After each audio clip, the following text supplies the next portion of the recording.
Have you ever noticed how you overthink at night? See, when the day ends and it's finally quiet, you want to sleep, but suddenly every thought you ignored comes running back. What if this happens? What did they mean by that? And the more you try to stop thinking, the worse it gets. And it has become a habit. Now, how do we stop overthinking at night? Here are 3 ways to stop overthinking at night and improve your sleep quality. Hi, I'm Gayatri Arvind, founder of Abhasa Rehab and Wellness.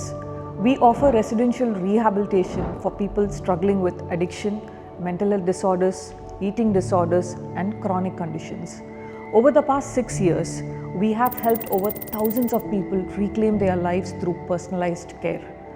Through this channel, we share practical wisdom to empower your mental health. Number 1.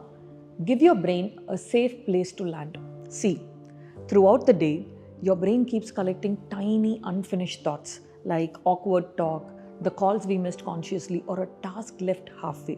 During the day, your brain is too busy to process them.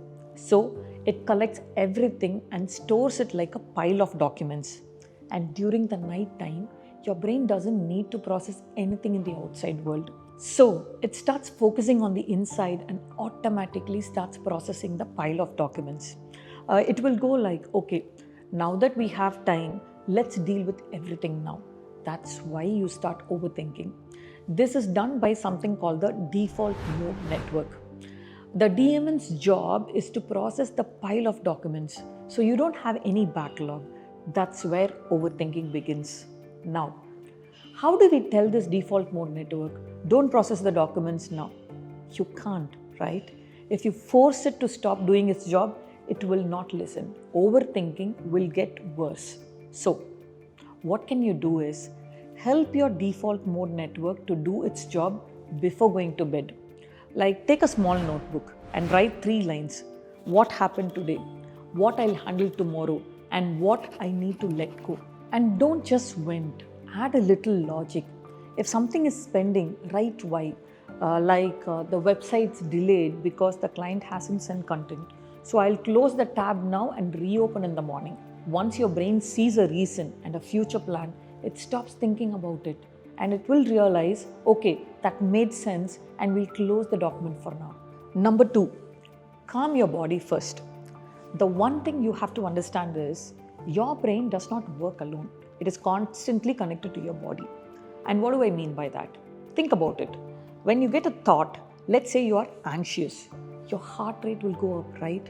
It's because even though your thoughts start in your brain, your body is experiencing the emotion that came with it. Similarly, when you overthink, you might go through various emotions like sadness, fear, anxiety, and when you go through these emotions, both your brain and body will feel unsafe, like there is a danger.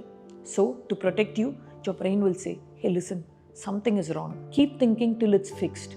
This subconscious process will keep you trapped in an overthinking loop we talked about earlier. So, how can you break this loop? Instead of trying to stop your brain from overthinking, try this method and it's very powerful. Let's say you are lying in bed and your mind is racing. When it happens, pause and check your body. See which part of your body feels tighter. If you feel your shoulders are tight, just take a slow, deep breath. Unclench one muscle at a time and say softly to yourself, I'm safe right now. So, this will activate your vagus nerve. The vagus nerve is like a communication line between your brain and your body.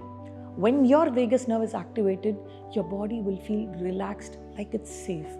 And when your body feels safe and relaxed, it will tell your brain it's fine. You can stop overthinking for now.